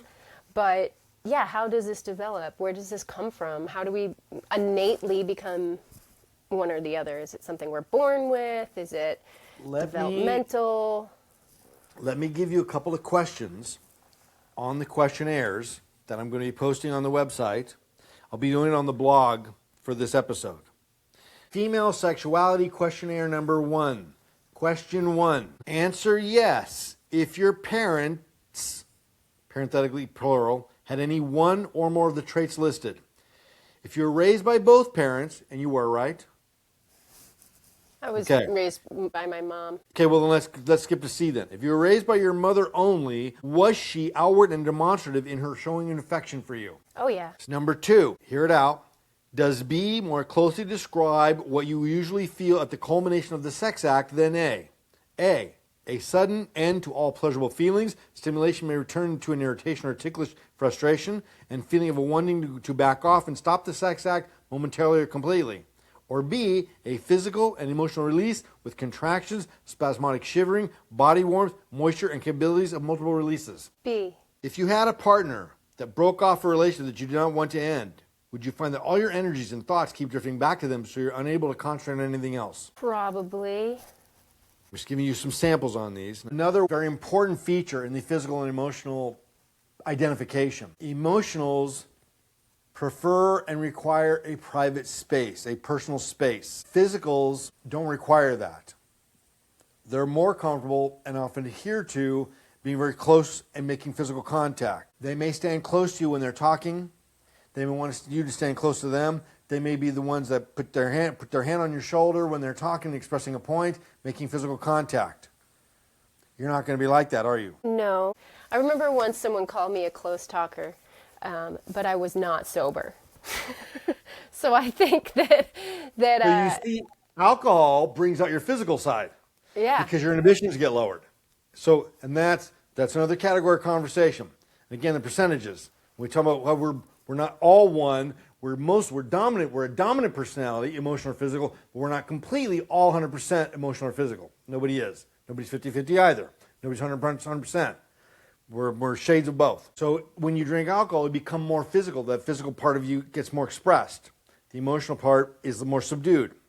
And more right. And so who's more likely to do this? And again, as we talk about, when we're in a social situation, physicals will typically come very close, make close contact, even make physical contact during conversation. Now, if somebody you didn't even know, you met at a social gathering, but you didn't know them, you just got introduced to them. If they're telling a story and if they just come up and you have a conversation with just you, they're standing very close to you and they're making contact with you, would that make you feel uncomfortable? Probably, yeah. Because you don't even know them, right? Oh, yeah. If I don't know you, back off. So you see, okay, now listen. Now, but the physical is the one doing this, okay? And they not only would not feel uncomfortable if somebody did to them, they would appreciate, that would be validation for them. That for them would be absolute proof that you like them, right? Mm-hmm. So you see the differences. Different reactions, same behavior. So this again it goes to the motivation, goes to the identification, the categorization of them, all these things. What we want to look at, again, is the motivation. The physical personality is standing close to making physical contact because, again, if you're not backing away from them, that for them is evidence that they have value to you, that you are validating them. Alcohol clearly lowers or intensifies whichever one you are going to be. It doesn't mean that physicals are going to become more physical when they're drinking. They might become more emotional. They might become more introverted. They may become the opposite. Whatever it is, alcohol and other things are going to affect our inhibitions in one way or the other. Some people become more, some people become less, but you're not going to stay the same. It's going to have that effect. And insecurity, situations, circumstances, tension, all kinds of those things.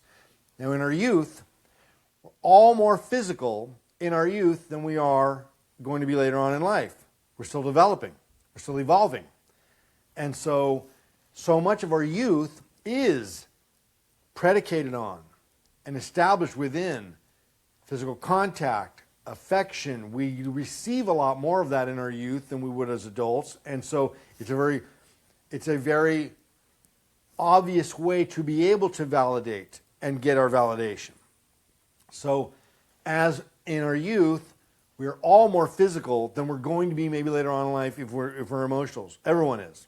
So physical to be more physical, emotionally going to be more physical as well in their youth. Again, you look at the underlying, the innate elements of the character and personality. As you're talking about your daughter, who's 4.5 years old, she has her own personal views on what your fashion should be. And she does this based on what she wants your emotion to be. You see that?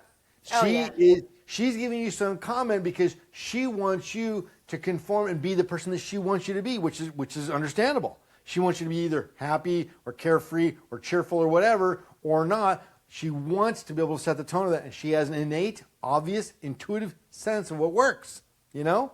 So you can see that whatever she's picking you for fashion-wise fits what she wants you to be, more introverted, more extroverted, right? Again, in our youth, which is natural, when you're going to school and you're in a very social environment, whether you want to be or not, the bottom line is generally high school, school years, appearance is everything. I mean, you're on display all the time. And you're either going to be insecure, you're going to be secure, whatever. That's not the point. The point that I'm making is that it's a big feature and factor of that phase of life. People are evaluating and judging you on your appearance, and that's a fact. And you're in such a social environment so repeatedly and all the time that you got to be conscious of it. So people are definitely going to have a tendency to be more physical sexual in their youth than they are going to be emotional even when they are emotional sexuals. Now, nationalities. This, again, is not discussed in John Kappas. The nuances, some of the things that I learned on my own as I developed my understanding of EMP. As an international traveler myself, growing up and spending so much time in Los Angeles, where Los Angeles has the biggest Mexican population outside Mexico City in the world. So there's a lot. And so that culture is far more physical in nature. They like clothing that's loud, that's colorful, that's vibrant, that gets a lot of attention. 73% of the population where I live currently in the farmlands of northern central California is Mexican population. So they're very loud. They have a lot of music.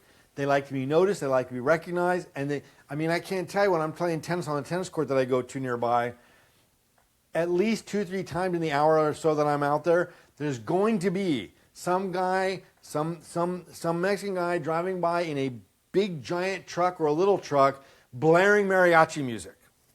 I'm not talking gentle. I'm talking blaring it so the world can hear it. What, can you not hear it well enough in your little car going down the street? You clearly want attention.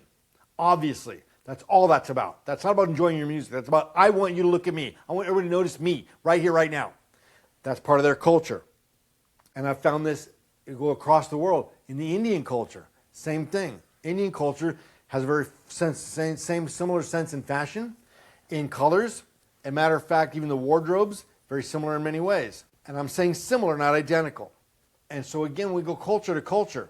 Now let's go to Denmark, who are pretty notoriously known for being rather macabre and kind of dark. In all their movies, Danish movies, we're talking Bergman stuff, about death and all that kind of stuff. Pretty cool stuff.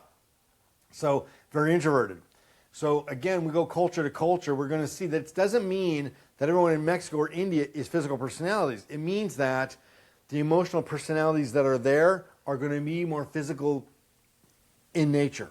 So when we meet them as emotionals, as Westerners, as Americans, we might identify them as physicals when actually they're not. They're emotionals for their culture. That's going to look like physicals to us because they are physicals, but again, in their culture, they're still subdued. It'd be over the top maybe for me as an emotional personality, but for them it's not in their culture. It's very subdued in their culture. Well, then America is a whole slew of everything, but we're also globally loud and obnoxious. That's Perceived. Right. Yeah, America really is a mixed bag. We definitely have about a 50-50 thing. And again, it's not that Mexico, India, or any other nation isn't 50-50 as well. It's just that, the Danish physical personality is going to be significantly different than an American physical personality. They're going to be more subdued to begin with because that's their culture. So you could say that, in many ways, Denmark is an emotional country, emotional personality country. Again, it's not that they all are. It's still 50-50 there. 50% of the population are one of each. But the physicals are going to be far more subdued because their culture is more emotional personality focused. And how they present themselves. That's right. And in Latin cultures and in India and many others, it's the opposite. So nationality-wise, we can also categorize them as emotional or physicals. Make sense? So this is some of the fun. One of the assignments. When I was studying EMP and I began my practice, this was in the early days of beginning my practice, and I was fascinated by EMP. Just could not get enough of it. It was such an answer for everything. It identified everybody. And so I would go to the mall. I'm not a mall guy. We would go to the mall, my girlfriend and I, and we would people watch and identifying people that walk by as physical or emotionals. I would simply say, more as the expert in the room, I would point at somebody that we're seeing walking, and I'd say, E or P, which one are they? And she would have to tell me which one she thought and why. This is the training exercise. Wherever you go, people watch with a new dimension. Try to identify them as emotional or physical based on what you know, and answer to as to why you identify them this way. Now, here's a big dead giveaway. This is the secret of the trade. It's kind of hard to do on video. I'm used to doing this in person. When I'm in my office with somebody that I'm in person with, I would simply ask them to stand up. Stand up casually, comfortably, and then just stand there and look at your feet. Based on how they stand, based on how they stand and how their feet are positioned, I can tell you immediately if they're physical or emotional and how much. Just on that alone. All I can do is see their feet. and it's dead on. It's absolutely accurate. Now, it doesn't mean that, as I tell you what they're going to be, again, as an emotional personality, I may stand as a physical personality depending on my so-called mood. And again, we don't want to look at his mood so much as how I'm presenting at the moment. Maybe I'm in a socially physical sexual environment that requires me to be more physical. Maybe that's the mood I'm in. Maybe that's the tendency. Now, as an emotional personality, in my career as a counselor, I speak for a living. I interact with people. I got to be in charge. The being in charge part is a very emotional part. That's easy for me as an emotional personality. I want to be known how I think and how I feel. And I'm not an insecure emotional sexual person. I'm a very secure one. I'm very confident. So I can present as a physical anytime that I want to. This is the versatility. How are we presenting, and can we change it up? Let's pause for about 40 seconds so I can share something very cool with you. Change your mind and change your life. Break bad habits, solve addictions from alcohol to ecstasy, shopping to sex. Solve anxiety, depression, confidence and motivation. Find direction and purpose. Life is bright when it is good and we are living to our potential. Life is long and dull when our potential remains dormant. Your potential and purpose are already inside you and waiting for you. It doesn't need to be created. It needs to be uncovered and revealed. My services include live counseling, video courses, books and mentoring through email and text. Visit scottspacky.com for your options. Let's get started. Are you ready? Now, I can switch back and forth. I can be physical or emotional. I'm often mistaken as a physical personality as people begin to learn it. And I'll ask people as I train them and teach them about this, which one am I? In my work, I present as a physical. I am an emotional, and I can't change that, but I present as a physical. Because it's good for business. Because when I'm presenting a live presentation and I'm speaking to clients, I got to be on the spot. I got to be entertaining, and I got to be dynamic. I can't be subdued and shy and introverted. Yeah, That's this is basic stuff, and this is how people get coached to feeling, to showing that they're more confident. And for a test for these people, if they should do this. They should stand up before you explain them, and they should look at naturally how their feet are. If they don't know what they are, and I haven't told you what they are. So I simply told you to stand and look at them. Yeah, I haven't told you what it is yet. Stand up and look at your own feet. I can't right now, but out there, stand up and look at your own feet. Look at how you're standing. Just stand up. Just stand up, and then once you do, look down at your feet. Okay? And here's what you're going to see. Naturally, you're going to see either your toes are pointing slightly out, or maybe a lot, or maybe it's pointing straight, or even possibly in. I'm not talking pigeon-toed. I'm simply saying pointing outwards, slightly or dramatically, or straight, or even maybe slightly in. Physicals have their toes pointing out. Why? Because they're inviting the world in. They're exposing their sexuality, literally, so exposing themselves because they're comfortable and they want to invite the world in. It's an invitation to come closer, come and get to know me. And emotionals, toes are normally pointed either straight or possibly even inward, and because they're closing off. Physicals will stand this way, arms open. Emotionals, closed up. Okay? Now, I don't look like I'm being insecure. I don't look like I'm uptight necessarily. I can do this very casually. But the reality is, and again, it usually is for me just comfortable because I'm comfortable with both. But for most people, depending on the situation, even physicals, put them in a difficult social situation, watch them close up a little bit to protect themselves, to be closed off. They're not inviting people in. Emotionals at a party, they're not standing there saying inviting everybody in. They're nervous, they're insecure, they're less comfortable with it. So they're basically sending the message with body language is, I'm closed for business. And physicals are saying, I'm open for business. Come and get to know me. My toes are pointed open, my legs are open, my arms are open. Come and get to know me. What about your hands behind your back? What would you think that is? That's a good question. So I'm going to challenge you and ask you to answer it. I'm going to say it from personal experience. The other day I was on a tour of my child's future elementary school. And I chose to keep my hands behind my back because I didn't know where else to put them. And knew I was conscious of how I was presenting myself. So, Okay, what does that tell you? so it tells me that I'm thinking intellectually a lot about You're the way I'm thinking presenting internally. myself.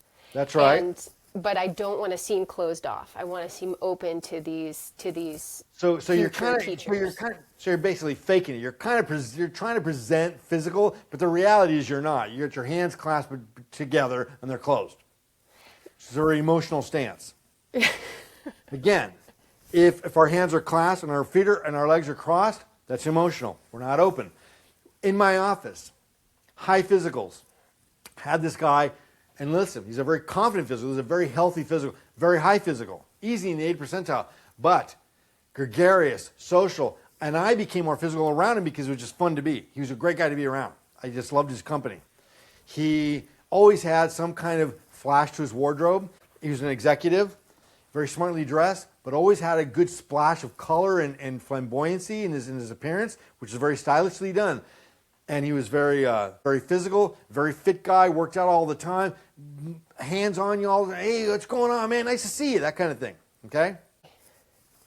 This man would sit in the chair across from me, lean back, legs spread wide like he owned the place, okay? It's my office. It's a little conservative, you know? And I'm sitting, as I usually do, I'm sitting up, my back straight, you know, I have good posture and all that, and that's how I'm trying to present. I'm trying to present somebody that has good posture, somebody that's smart and refined. This guy, legs open, spread out, sitting like he's sitting in the living room watching a football game at home, okay? And I love that about him. He's very comfortable. He's expressing again, he's saying, and you're invited in. I'm wide open. And I loved hanging out with the guy. He was a lot of fun because of this. And the emotional, feet crossed, arms closed, on their lap, probably palm in palm, those kind of things, right? So the body language tells a lot. I get all curled up. Now, that's right. Now listen, that doesn't necessarily mean, again, it could be the way someone's presenting. A physical personality is having a bad day, that maybe had something happen that's causing them to be more introverted and very insecure at that moment, could make them present like an emotional. So if it's a physical personality and you know this, and they're presenting like an emotional, how should you treat them? Well, any of us, how should we each treat each other? Like someone is presenting. That's right. The bottom line is you treat someone as they're presenting, not as you really know them to be. Why? Because how they're presenting is how they are right now. That's what you want to be sensitive with. So the whole point of this, of understanding, categorizing, identifying, and being able to identify somebody's personality is because when you treat them the way that they're presenting and the way they want, that makes their subconscious mind respond. Then you're validating them. They're giving them what they truly seek, which is validation on the way that they need it, not the way that you want to give it. Physicals may validate me by saying, wow, you look great today. I love that shirt. I love your style. Okay, that doesn't have much value for me as an introvert, as an emotional personality. I'd rather hear, hey, I like your new book. I love what you wrote. I love what you just said. Oh, that's a great idea. That gets me going, right? To validate someone on the way that they want to be validated. That's going to make them respond to you, and that's going to make them want to give to you what you want. Because you're giving them what their subconscious mind is seeking.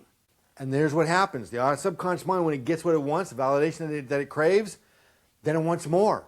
And it knows how to do that is to keep giving you what you want.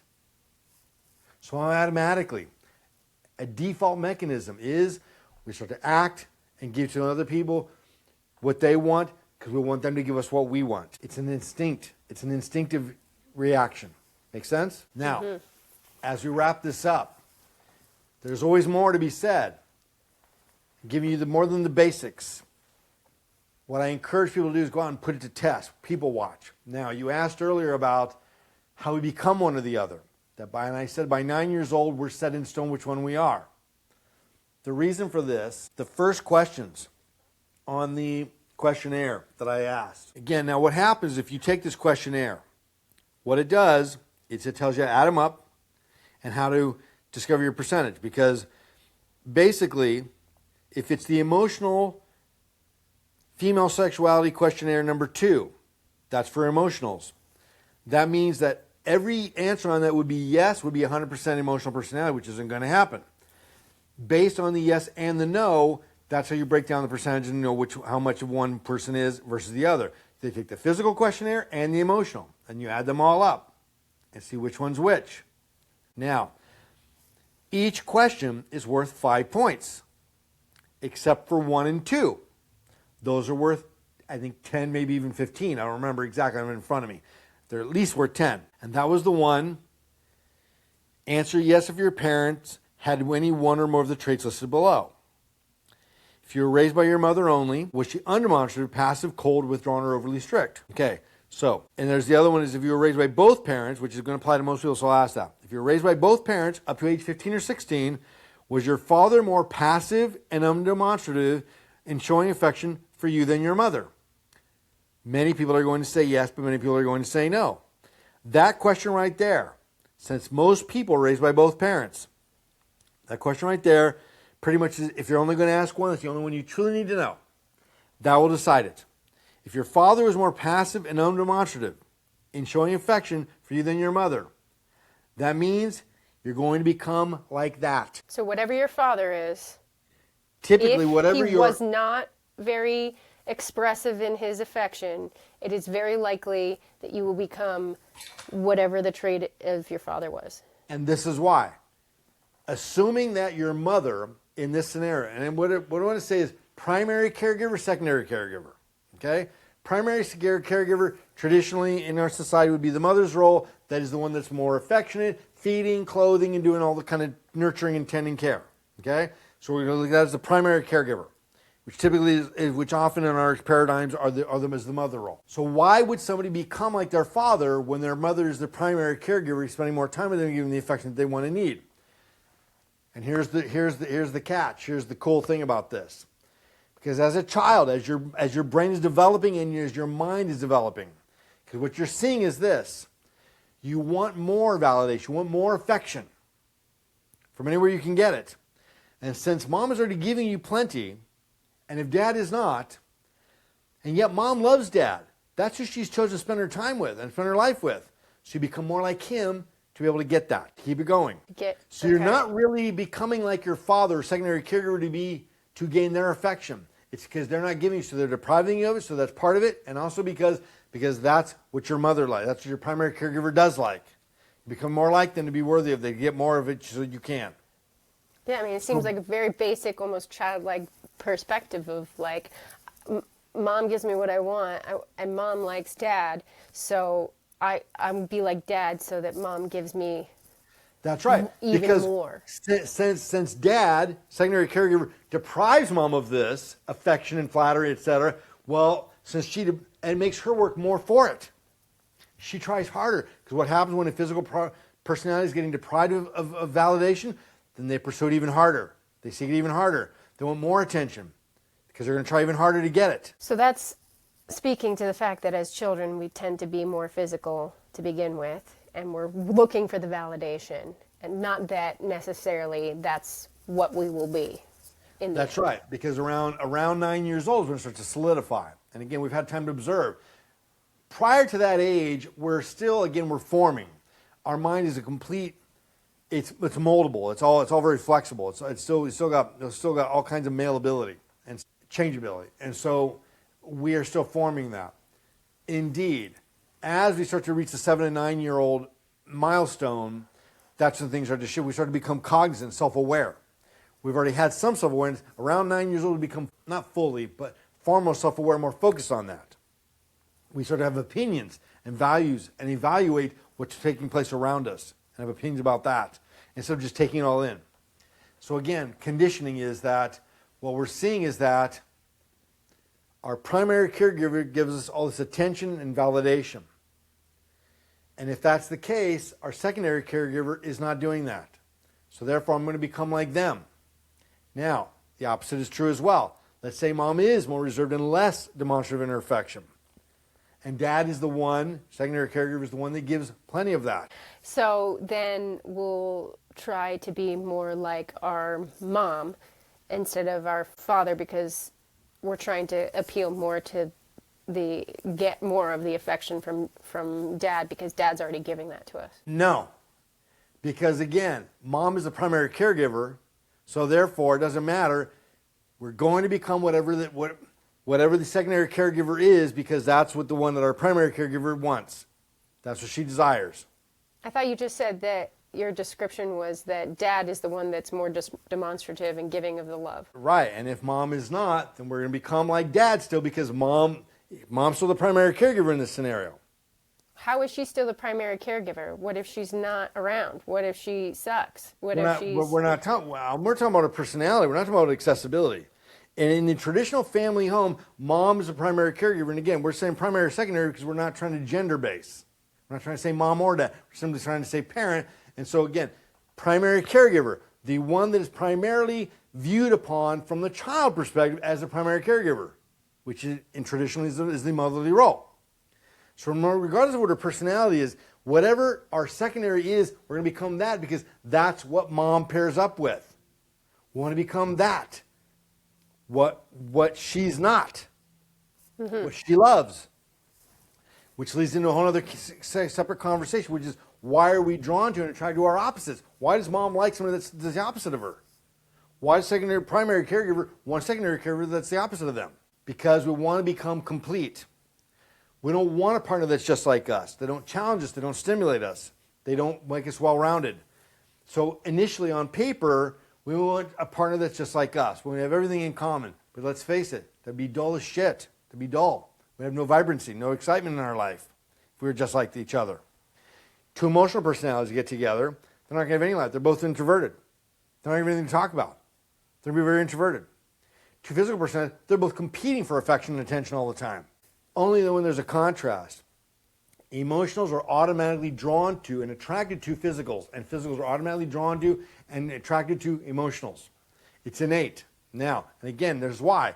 Because it's the opposite of what they are. Because only an emotional can give the physical what it is they truly want.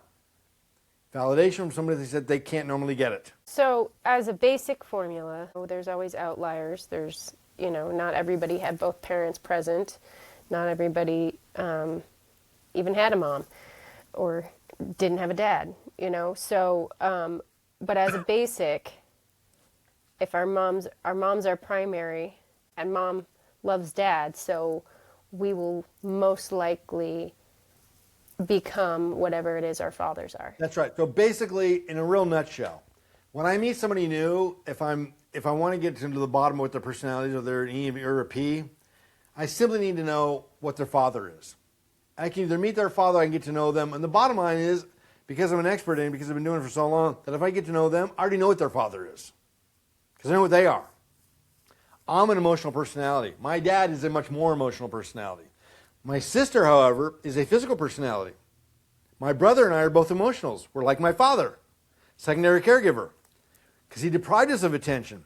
And because we wanted to get that from him, and because mom got his attention, so therefore we became like him to get it.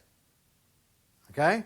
Now, how's my sister a physical when my brother and I are both emotionals? Raised by the same father. This is because my dad was very different than with my sister. Completely different. My dad was overwhelmed with the thought of having a daughter. He's your typical man. He went to prison when he was younger. He was a tough guy. Okay?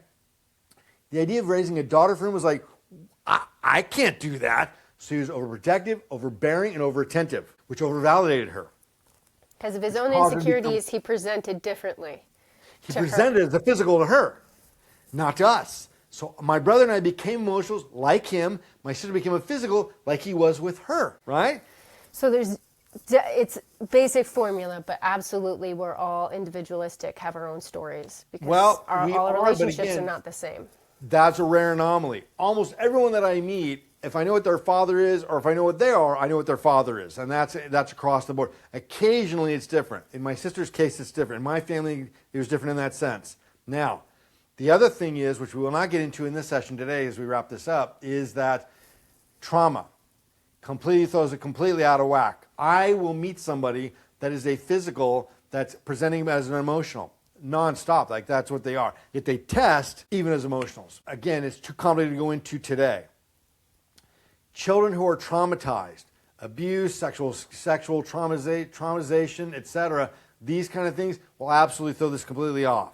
So as a therapist counselor, my job then would be to try to help them find and establish one and become that and be able to take ownership of that, which is very tricky. Bottom line is, sexual trauma particularly, those are completely out of whack. They don't know what they are anymore. They're completely confused, and they are one or the other, but they don't know this, and they can't express it. And so it's pretty messy in there. That's what trauma will do. Yes, that's what trauma does. If someone was raised by two parents, but they both happen to be female or they both happen to be male. Oh, Moms or two dads. that the gender does not matter.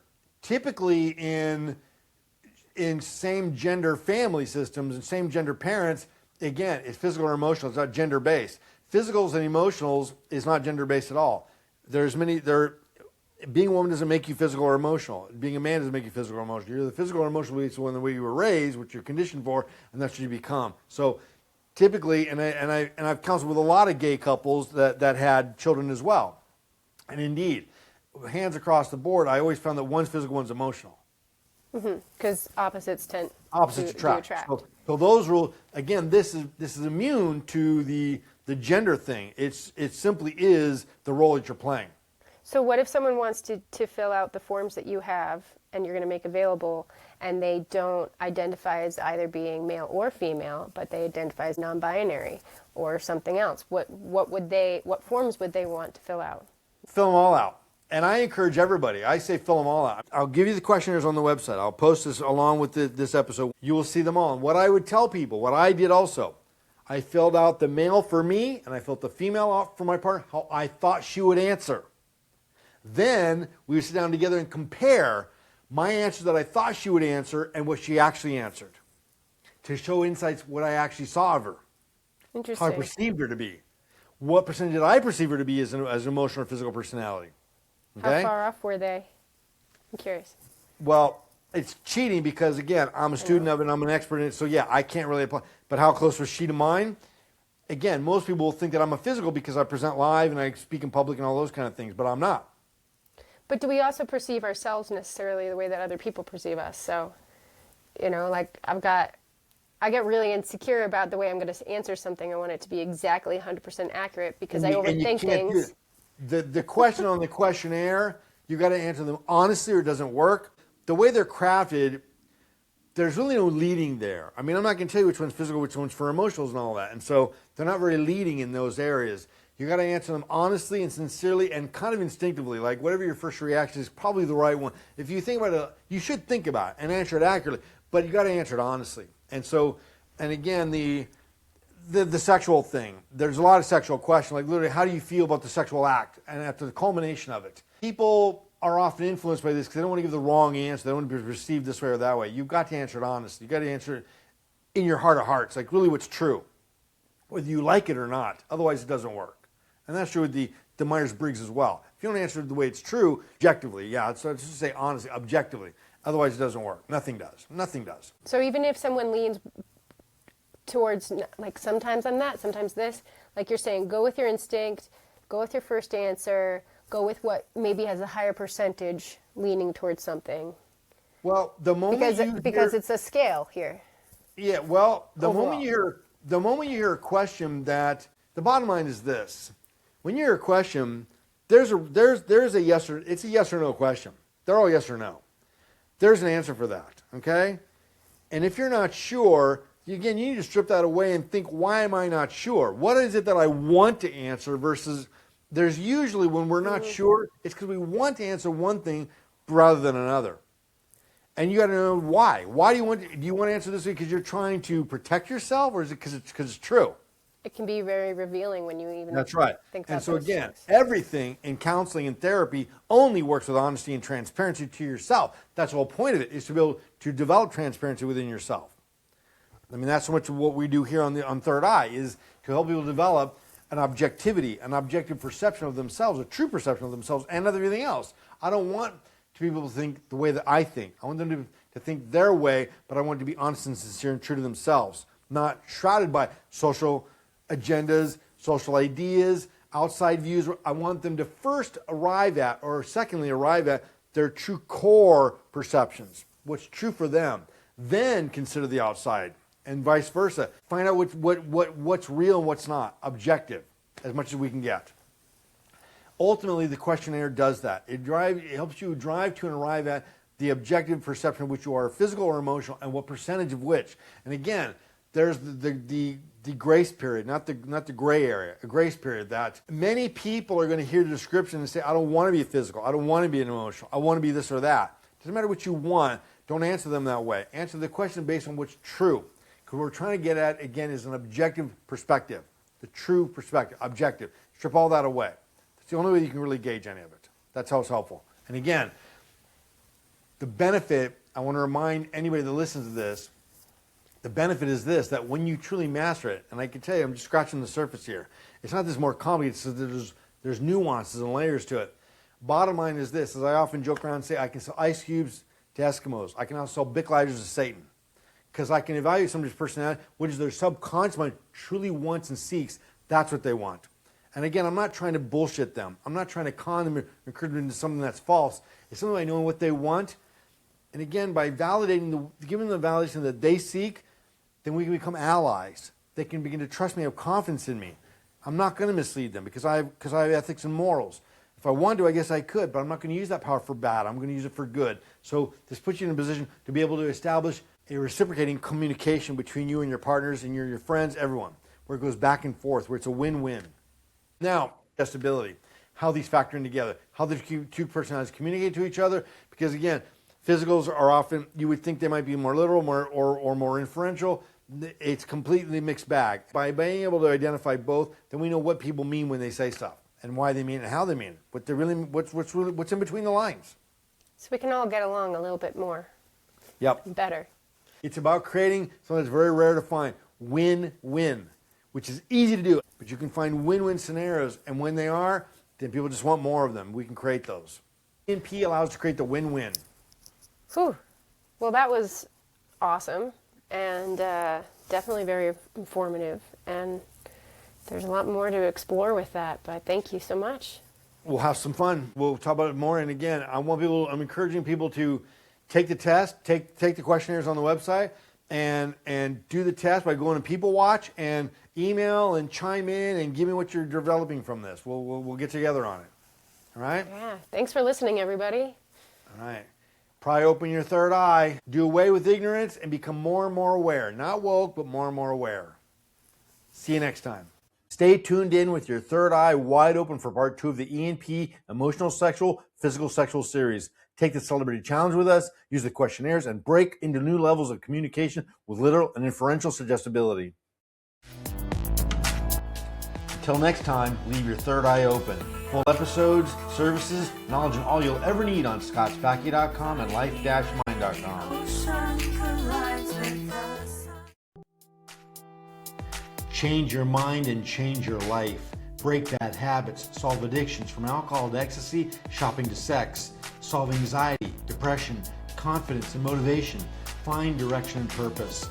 Life is bright when it is good and we are living to our potential. Life is long and dull when our potential remains dormant. Your potential and purpose are already inside you and waiting for you. It doesn't need to be created. It needs to be uncovered and revealed. My services include live counseling, video courses, books, and mentoring through email and text. Visit scottspacky.com for your options. Let's get started. Are you ready?